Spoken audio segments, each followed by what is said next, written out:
Usher, the co-founder of Corabri.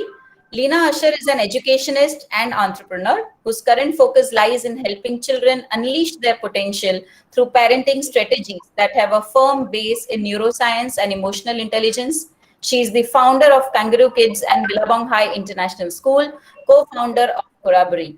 Her career has taken off on an impactful journey in education, the reverberations of which will be seen in generations to come. We also have amongst us Mr. João Borges, CEO of Dream Shaper.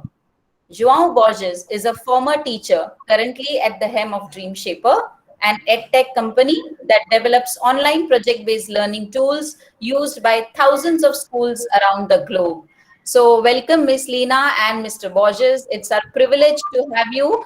And I'm sure today's learning is going to be immense for us. So we are looking forward to a very enriching session from you. Thank you. And the stage is all yours. Good afternoon, everyone, at least from India. We have one more speaker. Her name is Divya Punjabi. Divya and I have worked together for very, very many years, and our focus has always been on active learning. I've used active learning strategies all the way 30 years ago when I was a teacher in a classroom in Australia, to then creating the instructional design upon which all the learning would happen in our classrooms. And there's a reason why, because I've known from intuitively, even before the neuroscience has allowed us to learn this, that if the brain does not engage with actually constructing the information, then it will not understand the importance of that information. And then the brain that doesn't actually connect with the why it's learning something, and the research really backs this up, will not be able to kind of hold on to it, which is why a lot of us have done really well in our grade 4, grade 5 exams. But if we were asked any of that information today, we still would not be able to sort of connect with it. So we know today the retention of information is redundant. I mean, Siri can give you the information whenever you need it. So I'm going to start off with asking Divya something about how she practiced active learning methodology in the physical classroom. And then I'm going to start, then Divya's actually going to ask Zhao some questions about how we could use the Dream Shaper tool to do active learning. And then I will sort of come in whenever I have an additional question for Mr. Zhao, who's actually our partner for Dream Shapers in India. So Divya, can I start off by asking you, we see a lot of older kids engaged in active learning strategies, but for younger children, what are some of the things you can do? For example, if you were to teach them a scientific concept such as sink and float, how would you go about engaging in active learning? Good afternoon, everybody. So basically in preschool, instead of telling children that, this is going to float and this is going to sink. So basically what we do is that we give them a tub full of, stuff like bricks and maybe stones and whatever, and let them explore. So we encourage them to predict whether it will float or sink, and then actually do the experiment.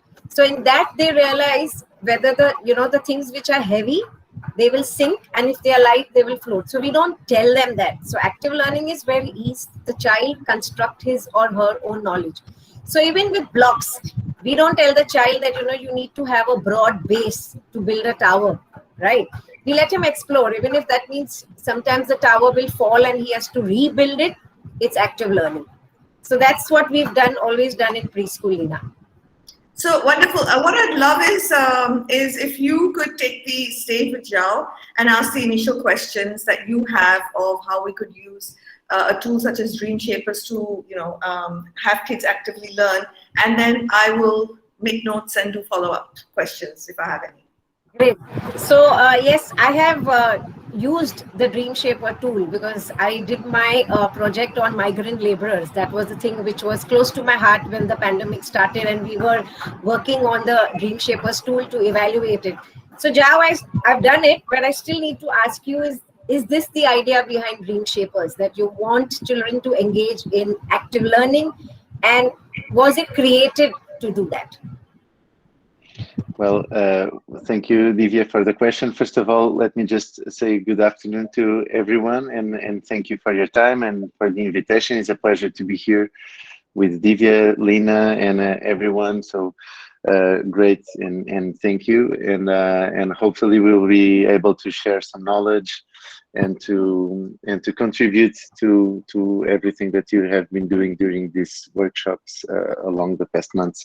So yes, for sure, that's the objective, and I'm totally aligned with you and Lina about what should be the role of the teacher, and how active learning methodologies change the process and bring students to the center of the process and make them explore. And when we explore and we understand why things happen, then we learn them faster and better.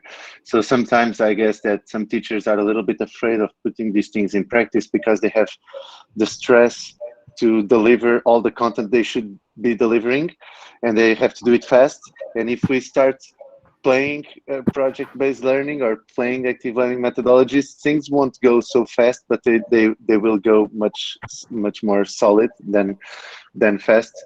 And for sure, the objective of everything we do in Dream Shaper, as you know, we are within active learning methodologies. We are really focused on project-based learning, which we believe that is one of the best active learning methodologies, and an active learning methodology that brings lots of other active learning methodologies to the process. Okay, and focusing on PBL, that's exactly the objective, like bringing the student to an active role on the process and giving them the opportunity of exploring things and testing and deciding how to explore and where to explore. So obviously that we try to make it easy for teachers and also for students by kind of bringing a pattern on the way you explore, by leading the students through certain methodologies, certain steps to do that exploration. So we really believe that it's important to give this orientation to the student so that he can use his freedom in the right way. But at the same time, beside giving this orientation, we really believe that he should be guided through a process where he can take decisions, where he can decide where to explore, how to explore, and he will fail and be successful other times. But most of all, he will be leading the process, and he will be giving the space to test and to experiment and them to learn in a different way. So for sure, that's going back to your question, that's the objectives on Dream Shaper. Jean, you know, what I find fascinating is a lot of the research I've done ever since I exited the Kangaroo Kids and Billabong High is how we underestimate the importance of autonomy and agency for the learner. And that a lot of what we do when we prescribe it and we subscribe it and we standardize it actually takes away from the learner's engagement and excitement in the learning process. So I love the fact that we put the child at the center of it. The other thing is, even our NEP talks a lot about project-based learning, but I think what we would love from you is if we can walk the talk and we can actually demonstrate some of the Dream Shaper capabilities. So as Divya, asks you questions, you could actually hands-on show us on the tool. And what I'd love to do as a follow-up is, if anyone's interested, is we could actually give them all access to the tool. Maybe not today because of the paucity of time, but in the future, what we would love to do is give everyone access to the tool. And us do like a community, through this engagement platform, and show everyone how to use the tool. So it'd be great if you could begin by sharing the tool, so that as Divya asked you the questions, you could actually visually take them through how it works for everybody who's a visual learner here. Great. I will do that. Just a comment before sharing, and then I will share, and we will go through the Q&A using the demo. Just doing a comment on what you just said, that that autonomy is fundamental. Like kids nowadays, they have phones on their hands, internet on their hands, and they are autonomous on deciding what to explore and how to explore. And we have to give that autonomy so that we have them engaged on the learning process. And I mean, give that autonomy within the classroom or within the learning process that sometimes is inside the classroom, sometimes is outside. But at the same time, I know that people are afraid of this, because do students know how to be autonomous? And that's the question. And this is why we really believe on a kind of a oriented autonomy. And I think that will get easier while looking at the product or the platform itself.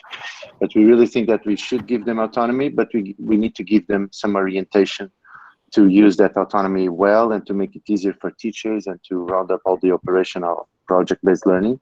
And I think that's a little bit about what we will see while sharing Dream Shaper. So I just need to ask someone authorization to share my screen. And once I have that permission, I will share my screen.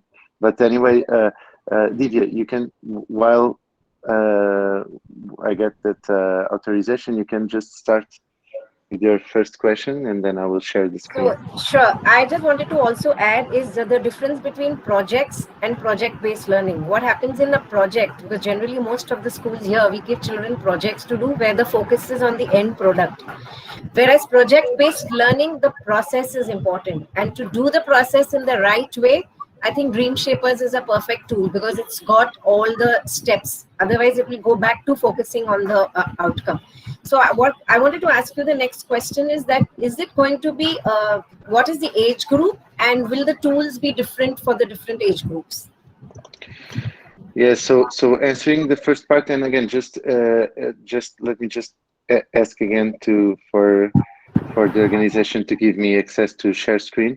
But going back, projects can be, or they could be, or they should be project-based learning, but sometimes we miss what project-based learning should be. And this is something that is perfectly normal. And working with projects is a good first step. So, but the truth is that then it depends on which type of projects are we working on, and how much flexibility, how much process, as you said, are we bringing to the students? Is it a project just like go to the internet and just research about some topic and copy paste it and build a PowerPoint, or is it something that we will have to really connect with the real world and really decide where to research and how to test and discover, let's say. And the process brings discover process, and I think that's the biggest difference.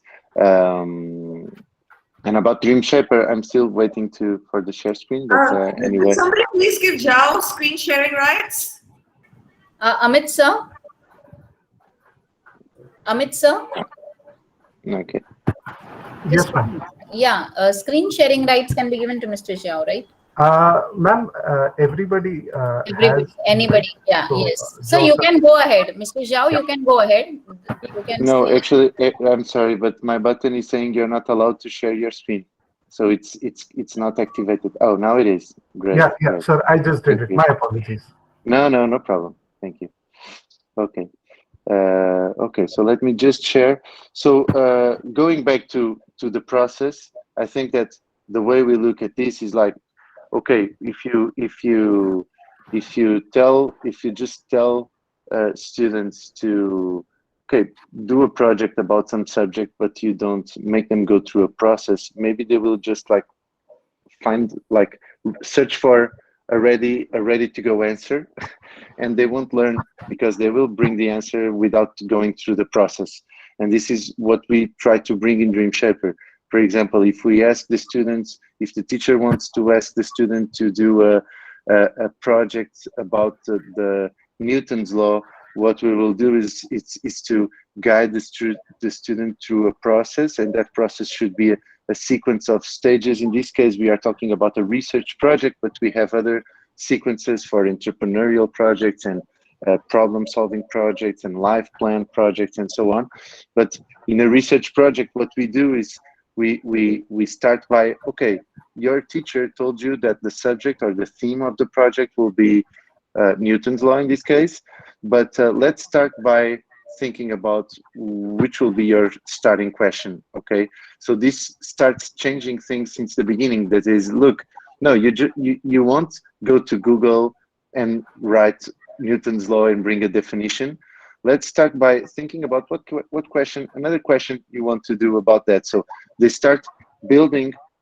Okay, some students will ask, what is Newton law, and who invented it, and why is it important, and what? And so students will argue or will think about a question they will make, and then they will argue its relevance, and everything starts from here. So as Lina was saying in the beginning, what we bring is, look, we will bring ownership, we will involve them in the process, and we will make them explore it further, because they will start by the let's say the starting point will be their curiosity, their question, the way they want to explore it. Okay, and then what we do is basically we bring them through a sequence of stages where they will do an initial research. We will explain why do you have to find keywords, and what are good and bad information sources, and how do you register an initial research, and then they will do observation and interviews, case studies, and so on, until they do a reflection in the end, and they think about the limitations of their study and future questions they want to make about the Newton's law. And so what we do is, like, we are helping the student to have this oriented autonomy, as I said in the beginning, and to being led by a process where they will build their knowledge, in this case about the Newton's law. And while they build that, they start building content, you know, because they are saying, okay, first of all, which is my question and its relevance, and then I will do my initial research, and I will set up my keywords and my information sources and so on. And so I will go to the process, and then what we do is, like, basically we start building his content in a presentation or a report where they see all the content they build, and the teacher can also see it. And so what we do with this is basically turning this step-by-step process in a project in the end, and making sure they learned from it. Okay, so I think that I just had to come back a little bit to go back to your first part of your question, process and projects versus project-based learning, showing a little bit on how we look into project-based learning. And I was showing like a research project process, let's say. Here, for example, we have a problem-solving project process. Like, we will study about the SDGs, and then I will study about my community. I will define which starting problem I want to look at, and then I will know about the problem by looking at it, experiencing that problem, talking to people that suffer from that problem, and then I will come up with a solution. So we really believe that the process is key, and enrolling the student with the process, giving that autonomy, oriented autonomy, but at the same time the freedom to choose the starting question, to argue its relevance, we teach them, we explain what are good and bad information sources. Now choose yours. Okay, I won't tell you where to go. I'm just telling you what you need to know to decide where to go. And I think that's the magic of PBL, and the magic of engaging students with this type of methodology. The second part of your question, and as you just saw, we have like we allow students to work on different types of projects. So the idea here is, like, the teacher decides what he wants, what does he want the students to learn from. Like, for example, I want my students to learn about the Newton's law or photosynthesis or whatever, history of something, and I want them to do a problem-solving project about environmental changes, or a research project about the Newton's law in this case. And so the teacher will decide, well, are they going to work in groups or individually, or in between each dates, and what's the theme of the project and the type of project.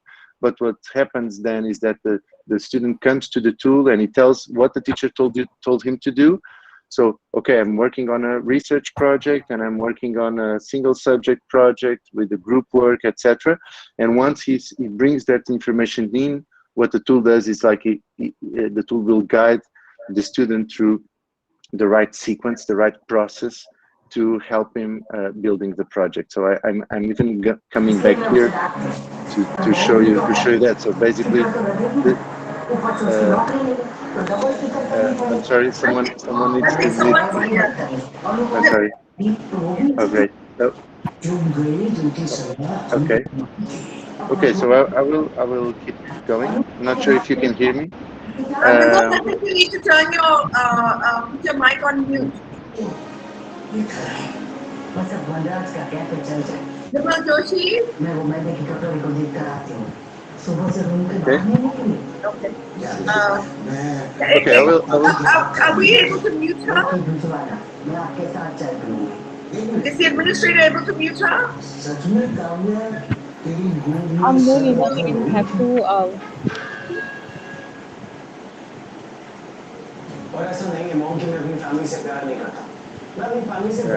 Okay. Maybe I'll just move forward. Should I? Yeah, I think we'll have to just keep going. If someone can mute Vimal, that would be great. Mr. Vimal, please put yourself on mute. Someone's trying to watch TV and learn at the same time. The multitasking. Amit sir. Amit sir. Maybe we can mute everyone and then. Yeah, but I'll- that Yeah, goes with please mute that person. Amit sir. Just hold on 1 minute. Let me call him. So now while we're waiting for that, you know what I find really Smita ma'am, I'm fascinating calling. is in classrooms we usually focus on the end product, you know, the outcome, the poster the kids make, the assessment, the marks, and here in this tool, Dream Shaper tool, the product, the outcome kind of almost makes itself, and it's the whole process that's really important, and that's where the child maintains his focus. Yes, yeah, and of course that the final output is important for the students because it's where they see their project all together, and it's important for them to present. It's also a really giving them the opportunity to present the projects, and even I will share my screen again just to show how we do that, but giving them the opportunity to build a final product and to show it. It's really important, and this is why we really focus on the process. As you just saw, they are going through the process and working a step at a time and a stage at a time, but then we build the final project, and we even have during the process a specific stage for them to prepare to present that final output, let's say. So the final output is obviously important as a reward, we have something that's as a start, a process and an end. But the truth is that the big learnings and the big skill development and the big motivation comes during the process, while they are exploring and while they are working together to build an answer to the starting question they decided to approach. Divya made another question that I will just answer. That is, so you understood that as I was showing, and just going back to where I was. Let me just share again. Going back to where I was. Okay, here I am. Just taking this off. Okay, so as I was saying, when they start, they come and they register information. The teacher told them, okay, it's a research project. It's about that theme. I'm going to work in a group and so on. And so basically what we say is, look, come in, register what your teacher asked for, and then we will guide you through a process. So you will decide the type of project you will do, and then we will guide you by various steps. Within those steps, you will have activities you have to go through. You have to go through all the activities. Every time you finish a stage, we will show you which skills you were developing along that stage and why those skills are important for your life and for for the process, let's say. So we have this process that is adjusted or automatically adjusted considering the type of project, the context of usage, the theme of the project, and so on. And it's also adapted considering the age of the student. So going back to your question, Divya, basically what we do is we have like the age groups are mainly from the 6th, 7th grade to the end of high school, but then we have like different versions for different age groups, okay? Different versions of the process. And when I say the process, I'm talking about these project methodologies we bring in. So we always have these different methodologies, but with different levels of complexity for students on different age groups. Okay. So this is how we deal with process, with project versus project-based learning, and this is like the age groups we work with and what differentiates the tool for different age groups. So I think active learning focuses on the other skills also, which are important, which Dream Shapers helps is about research, collaboration, interviewing skills, putting down stuff together. It's not only that. So that is what active learning really is about. Also, the next question, Jaya, what I want to ask you is one of the important aspects of project-based learning is scaffolding, so that children get that kind of scaffolding support from the teachers. So how is Dream Shapers designed for that? Okay, great. Just doing a comment on what you just said. Yeah, I think that the main objective remains the same: making students learn and engaging on their learning. So the main objective with active learning methodologies, it's the same objective we always had, that is making sure students learn. But the truth is that nowadays they need other motivations to learn, and active learning methodologies bring a much more engaging way because of all the reasons we just discussed, for them to learn and for them to want to learn. And of course, that then there's another thing that you said, and I just want to reinforce, that is what they are learning. And I think that learning about the Newton's law, learning about physics, or learning about history, or learning about biology, or the other curricular contents is obviously super important and one of the main objectives. But learning about other skills, and I think this is an interesting discussion, another discussion we could have, because for some time people called soft skills as non-cognitive skills, as if they weren't developable or teachable.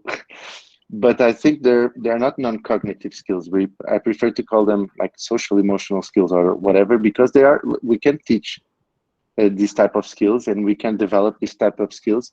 And as we know nowadays in the 21st century, and it's interesting also to say that everyone is talking about the future of education, 21st century education, but 21st century is not the future, it's the present, and actually it's the present for a while now. And so in the present moment, soft skills for the personal and professional and academic success of these kids are as important as the other curricular and content or cognitive skills, however we want to call them. And so active learning methodologies, again, the main objective is for them to learn. I think the difference is that it's not only focusing on learning maths and biology and English, it's also learning soft skills, which are as important for the future, and learning in an engaging way. Okay. Now going back to your question, and I think that I should share my screen to approach a little bit how teachers manage this process and go along the process helping the students. Let me just share again my screen and I think that most importantly, it's really cool to have the opportunity to share with all these 130 persons how is Dream Shaper. We are using this platform with 1,000 schools, like in different continents and different regions of the world in different languages. So it's a pleasure to show you the product, but most of all, just using the product to share what we believe in. And I think that this is between me, Lina, Divya, and lots of people here for sure. So I think that showing the product helps us illustrate what we believe in, and this is why I'm sharing to answer the questions. So So just going back to the product, I think two things that I would like to show. One is this panel you see here, like we want to make the students understand there's a process, and it's really good to go through the process, because once we go to the process, we learn, we are more motivated, and once we understand there's a process, everything gets much easier. But I think that we do in all stages is every time they finish a stage along the process, we are telling them which were the skills they have been developing. And again, about scaffolding and about process, we really believe that, okay, it's really important, and this is with Dream Shaper or without Dream Shaper. Like students nowadays, they don't have time. They need to understand why they are doing something. This is what I want to say. And so I think that having a pretty product, or having a really using active learning methodology, there are lots of ways to motivate students, but making sure they understand the process, it's fundamental to get them engaged. So they need to understand, why am I doing something? Where did I came from? Where am I going? And so we are always doing this type of things, like, what were you doing during this part of the process? What were the challenges met? What were the skills you were developing? Lots of times we bring content like, well, look, this, like, digital culture or critical thinking is really important for you because this and that. So we are always explaining them why are they doing this and why it's important. And also in the end, like, we ask them to map how was their skill development. So we show them in the end how the skills were developed around, considering like a survey or questionnaire that we make to them, how was their skill development along the way. So they get with all the Newton's law project, okay, and all the knowledge, but they understand the skills they have been developing and why are they important. And we really think this is important. This is just to illustrate the previous answer. But now for the second part, like, as I said, so the teacher is obviously controlling all the process, not leading all the process. And as we said in the beginning, more as a facilitator, as a leader, and not as someone that has all the content and all the knowledge, and it's just like sharing the knowledge, because like that's the old-fashioned way. And so the teacher will tell the students, look, this is the subject of, or the theme of the project. We are going to work on a project during a month or during a week. It's an individual project or a group project. So they decide how the process, how the experience will be. And then obviously they have to be able to follow up on what is happening. So what we do is like, okay, the teacher decides, then the students come to the platform, to the platform, the students put that information, the platform brings the process or the methodology that will guide the students every step by step, guides them through the step by step, but then builds that presentation for them. Here we are on an entrepreneurship project, and what happens is that the teacher has access to all this. Okay, so the teacher can go to his class and see all the projects, and also this presentation, this final output of the project that is getting ready for the students is also getting ready for the teacher, to make it easier for him or her to follow on their projects and to scaffold and to help them along the way. So the teachers can come here and see the answers, they can give feedback, they can evaluate the quality of the answer, they can give feedback, and the students will, once they give feedback, the students will get a notification. They have a team wall where they can talk to this team or to the team that is around working on this project. They have a class wall to work with their students. Just going back a little bit, so here what I'm looking at is a base dashboard. If I'm a student, I have my projects and then my project portfolio. So if you see here, like along this school year, I developed 4 projects, and here's my project portfolio.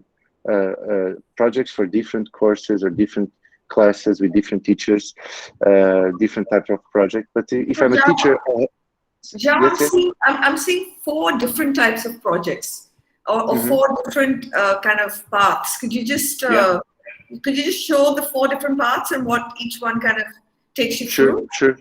Just to show this panel here before, that is the teacher, basically the teacher view. So if I'm a teacher, I can enter my class, it's a demo class, but I can enter my class and see all the projects, the students within each project, how much they have completed. I can enter a project, give feedback, evaluate. I can share material. I can lock and unlock workstage. So there's lots of things teachers can do to go and to let's say to follow on the students' projects and help them along the process. Okay, about types of projects, great question. Just to go a little bit in depth about that. So we have 4 types of projects.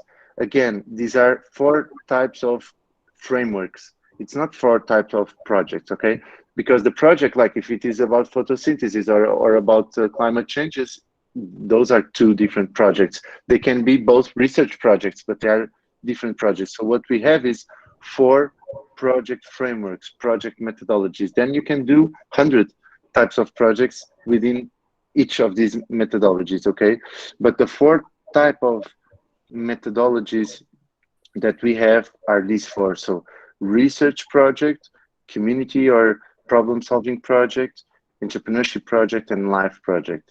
And just talking a little bit about these 4 frameworks, what we have is the research project is the one I was showing you. Like the idea is the teacher will define a theme or a set of themes. The student will go and decide the starting question and then argue its relevance and go through a sequence of a process, a sequence of stages. Oh, sorry, a sequence of stages to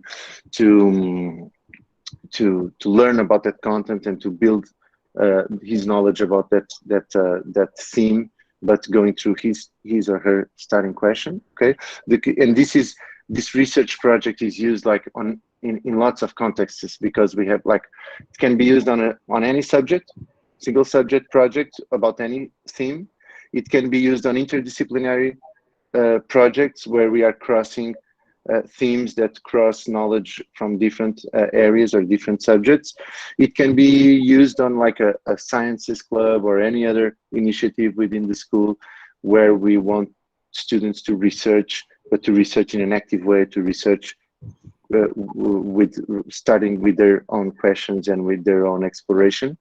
Then the community project is, instead of starting with a starting question, we propose that the students start with a starting problem. Okay, so I showed you a little bit of this methodology a couple of minutes ago. It's like they start about researching about their community, and your community can be lots of things. It can be like your school, your family, your city, your country, your continent, or like your city park. So you can choose a community, and we explain that to them, and the teacher will work with them on that. But then they research about their community, they choose a starting problem, they research about that problem, contacting in the real world with the problem, and then they propose a solution. And this is really used on interdisciplinary projects or projects on courses where we are working about talking about environmental changes or societal problems or COVID or other things. Okay, about entrepreneurship project, we don't start with a starting question nor a starting problem. We start with a starting idea. Okay, so it can be an idea to solve a problem, or it can be an idea just to fulfill your dreams or whatever. Your dreams may be more social or more commercial, or we leave it open for the teacher to define that scope with the students. So they start with an idea and they build a business model above that idea. And the life project, which is really interesting, it's like helping the students to build their own life project. And this is interesting because like here, the theme of the project is usually what's your life project? And we know that students like from 12 years old to 18, they can do a different life project every month because they are growing and they want to test different things. But what we do is like they go on a self-knowledge process, like their identity, their skills, their dreams, and then they learn how to build a path to go from where they are today until fulfilling their dreams. So what I and then love, we apply design thinking to that. yeah. So what I kind of love, Zhao, as I was growing up, I was lucky, I think, to be able to work ever since I was 12. I worked in milk bars. I worked, I was working for fundraising, so social entrepreneurship, and we did it all in the real world. And today, with the way life has taken us, we're more fearful for our kids. We're not as comfortable with them to sort of go anywhere and everywhere. We see so many challenges with stranger danger and fear, that kids don't get as much opportunity to sort of go out and explore the world. But what I love in the 4 categories is actually what I stepped out into real life and interacted with real life with. And now we've got a tool that's going to allow kids to do that. And the beauty is that, it will allow, the minute we allow children to, sort of spend lots of time investigating and responding to something that's really authentic as a problem in their head, or it's really engaging, or it's a complex question that they have, it's a complex problem that they know, or it's a challenge that that they see, and it's not something that we're thrusting onto them. I think there's a rise in engagement and commitment to solving this. So one of the things that I love, and the reason why we've kind of taken, we're bringing Dream Shapers to India, is that a lot of time when I see technology being used, it's largely being used to consume and absorb knowledge.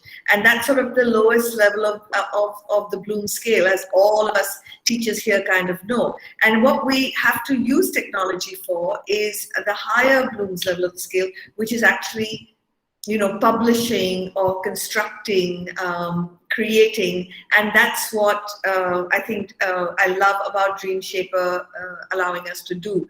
So there's also, it's not a passive learning tool. You have to actively engage with it for it to be able to do anything with you, and I think that's where I'm very happy about this.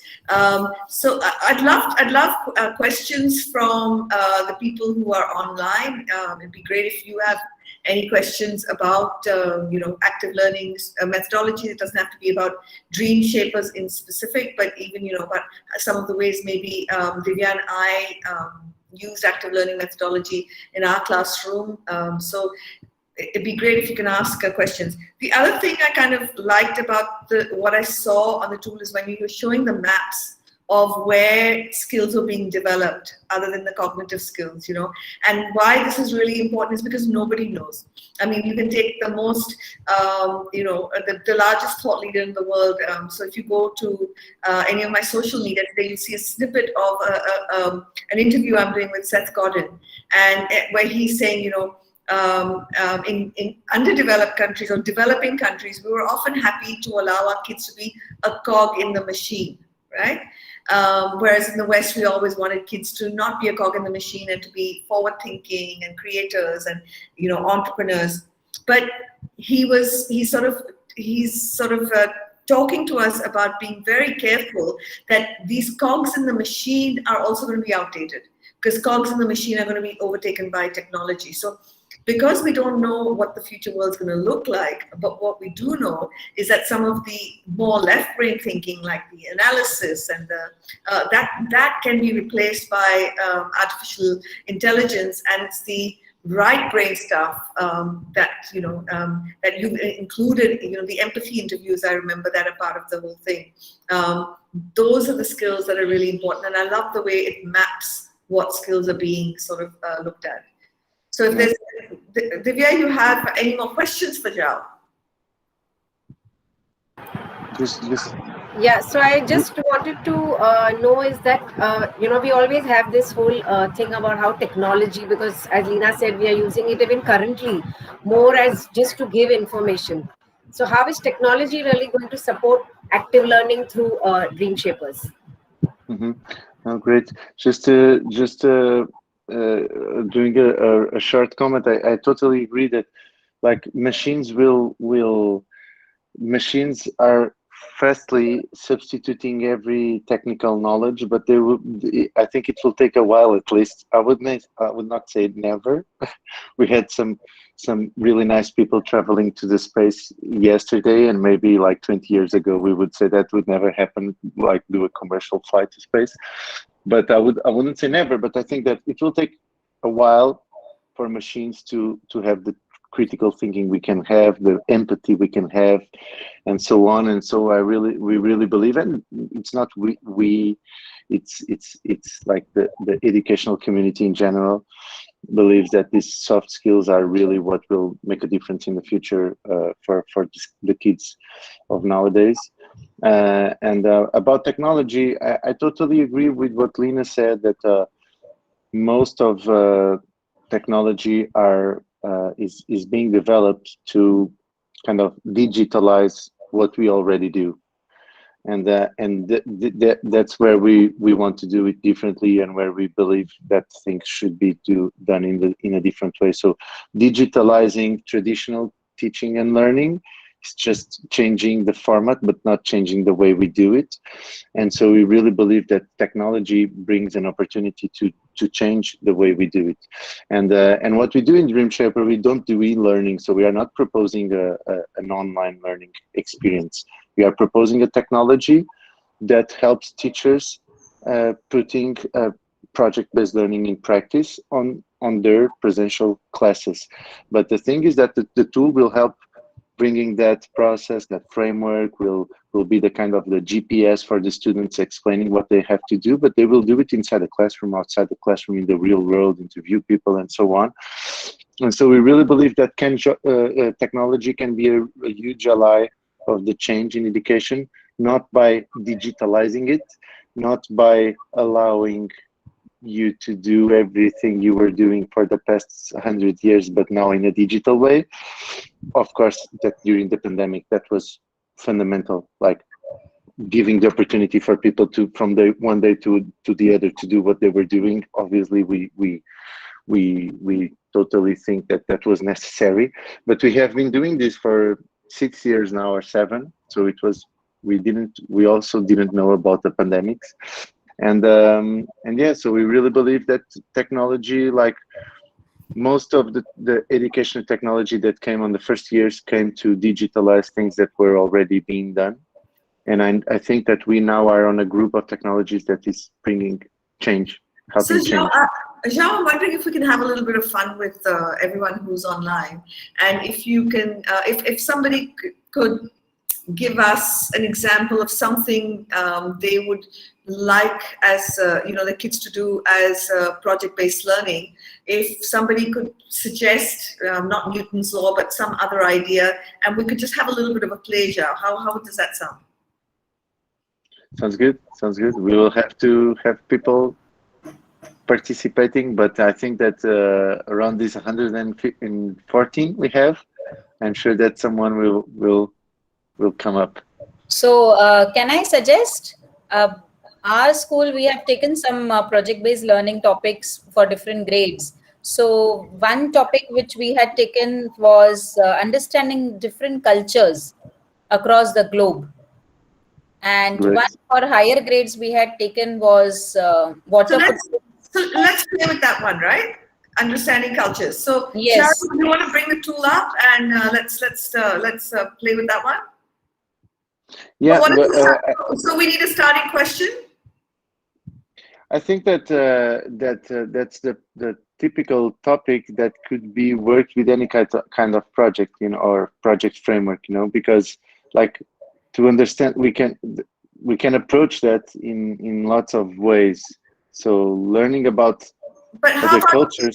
How about if we asked, would this be a good starting question? How do different cultures, how has the pandemic affected cultures depending on the cultural way of thinking? Yeah, so that's a really good example of, okay, we are setting up the theme of the project, and I can just come here. We are setting up the theme of the project, but then we are making students think about starting questions, and that could be how are different cultures adapting to the pandemics. But just to say that doing a research project is usually the immediate way of approaching it, and it makes lots of sense. Okay, we want to learn about different cultures. Let's do research projects about different cultures. Then we can go a little bit beyond, and okay, let's do research project about different cultures, but let's leave for the students making the questions they want, and then let's put each group presenting their starting questions and their answers to those questions, so that we build that group knowledge about different questions. But I just want to say that, like, student research project it's really interesting, but for example, we could do a community project, how we can help different communities around our country or around the globe adapting to COVID, or an entrepreneurship project. How can we build an app to share about how different cultures adapted to COVID, to bring good examples to other cultures, you know? So I just wanted to make this let's say this challenge of saying that like we can use lots of frameworks. It just doesn't need to be only research. Like if we do an entrepreneurial project about diversity or multiculturality, if this exists, we will be learning a lot about that. So I think that, Lina, maybe because the process will be a little bit slower, I think that maybe just bringing this, if you agree, bringing this ideas on how can we approach this with projects, like building research projects. Each group will do a different starting question, then every group will bring their answers, and we will cross that knowledge in between them, or building, or even leaving to them. One thing that we see lots of schools doing is, okay, you will choose the type of project you want. The subject is different cultures around the world. Now you will decide if you will do what you want to do. You have Dream Shaper, you know, there's different types of projects to do. And some students, and this is something that I also find interesting, that is, some students are more into researching. Some others are more into putting their hands and building a business, you know, and respecting that nature of them. I think it's the key to make them engaged and to make them learn with that engagement. So I think this. Yeah. So the beauty is that you could take any topic and you could weave it across 4, depending on the child's area of interest. So there's one question that's come. Zhao, does this also have provision of mentors from different sectors? Yes, that's an interesting question. Yes, we can add that, because like each project has a group of members. Okay, so usually if you are a teacher, you have your classes organized, and you will have your students building projects within those classes, and you can bring external mentors in different ways. One is putting the external mentor with the view of a teacher. So he's looking into all the class, all the projects, and this class might be like a real class, or even a digital class that is crossing different classes, different real classes. Or you can bring different external mentors for specific projects as group members of each project. So it's really interesting. We'll see lots of people doing that because this is something that we really believe in. We are actually developing something that is interesting, that is an external tool for schools and universities. We also have another version for universities to capture challenges that are proposed by the community itself. And so starting to do that connection with the real world, and bringing mentors is a really good way to connect to the real world and to bring the knowledge the students will need to go through. And so yes, it allows to do it, and it can be done in different ways. So putting them at the project level, and he will be as a new team member for that group that will help that group in everything they need to build the project, or even kind of helping the teacher by mentoring all the projects, and he will come in as a teacher, or even both. Okay, so yes, it's really flexible because yeah, basically. So there's another question that's come in. Dream Shapers is really a wonderful tool. Still, other than Dream Shapers, can you suggest some other techniques as well to facilitate active learning in the classroom in current scenario. So I'm going to speak a little bit about some of the things I did, and then Divya headed up some of the work we did around actually using COVID and the pandemic as an active learning, to do active learning in the real world. So some of the things that we used to do in school is, if you're teaching a book, like Charlie and the Chocolate Factory, you could do it through Dream Shapers, or you could do it on your own, is, to think about some of the topics and concepts that get thrown up out of the literature book that apply in the real world, where kids can actually do active learning. So, where they can learn about branding, supply, demand, pricing, profit and loss, creating their own chocolates, creating print and television ads, packaging, and actually understanding simple balance sheets, and through setting up their own kind of mini chocolate factory in the school or in the home. And these are some of the things you can do even now while you're doing online learning, because you can engage kids. You can do one class on branding, for example, take kids through the various high-end to low-end brands, and then look at how they kind of translate into the chocolate world, and then get kids to go out and create a brand of chocolate, to come back to present to the rest of the class what the USP, etc., is. And I think some of this could be done through Dream Shapers, and some of this can even be done without Dream Shapers. I've sort of engaged in active learning throughout, and even when you can't do active learning, you can do active thinking. So if you're teaching the digestive system in biology, you could actually set up a case study, which is a murder case, and ask kids to work out why would a forensic scientist need to examine the contents of somebody's stomach to ascertain the time of death. If you're teaching types of government, and if you're teaching democracy, you can actually let kids form their own political parties with their own ideologies and have a mock election. And you can actually do all of this online as well. And so active learning is just based on a theory of I as a learner, I'm going to construct my own learning, and I'm going to build my own understanding. And then how does it happen in the real world? Divya, could you talk a little bit about how we used the time of COVID, and what are some of the things we ask kids to do, which firstly, it's active learning itself because it's right there. It's in your home, whether you want it or not, through every conversation that happens, through every news channel that's beaming into your classroom. Can you just remember some of the things that we got kids to do? So one thing is, we were doing a topic on survival for grade 4, where we were talking about adaptation and everything. But what we did is we brought survival into this context during COVID. So it was about survival of different strata of people also. That's when again children focused on the problems of the migrant laborers who left.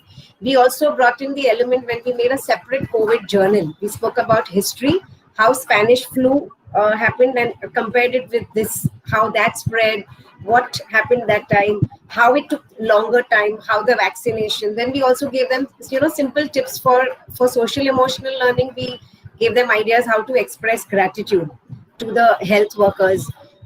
We did graphing, because we also spoke about how the cases were going up in some places and they were not going up in the other things. So we did a lot of things where we integrated it again and made it interdisciplinary, but we gave children the opportunity to research, because anyway, everything was virtual learning, right? So it was not fixed. In fact, even the module we changed for India, Leena, for social studies also, instead of giving direct instruction, we moved it to project-based, where the kids had to actually make pamphlets.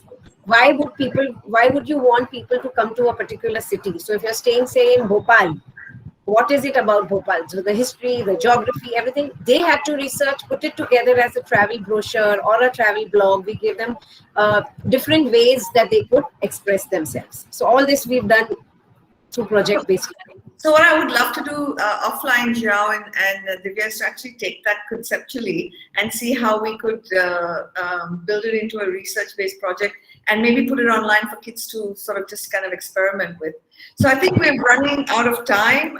It's 4:30, and I'd like to really thank Smita Gandhi, who's the Vice Principal of RRIS, for inviting us, inviting Zhao all the way from Portugal, and Divya and myself. Thank you so much. I believe your principal is in hospital taking care of her mom. So all of us, our hearts go out to her, and we hope, things turn out well. When she kind of wrote to me and apologized, I said, please just look after your mom. And, I'm sure Smita's going to make sure we have a great time.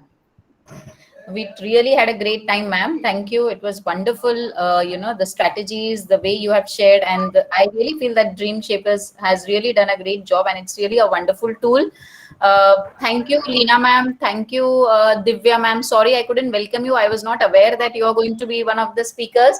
So I'll tell you what happened is the internet I'm in Goa, and the internet just has been jumping off line the whole day. So Divya was prepared and I was prepared, and then I said, now we're both prepared and we both look so good, so let's just come on.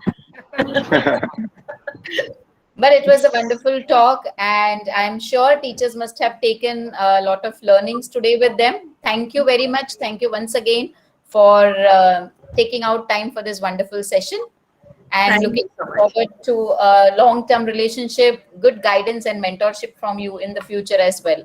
100%. Thank you. Thank you. Thank Namaste you. once again, everyone. Thank you all the educators for joining us. Thank you, Divya ma'am. Thank you, Ms. Leena. And thank you, Mr. Zhao. Thank you very much. Thank you. Bye-bye. Bye. Take care, everyone.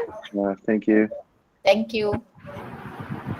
And see you all next week again on Monday for 59th Aadharshila talk. Thank you.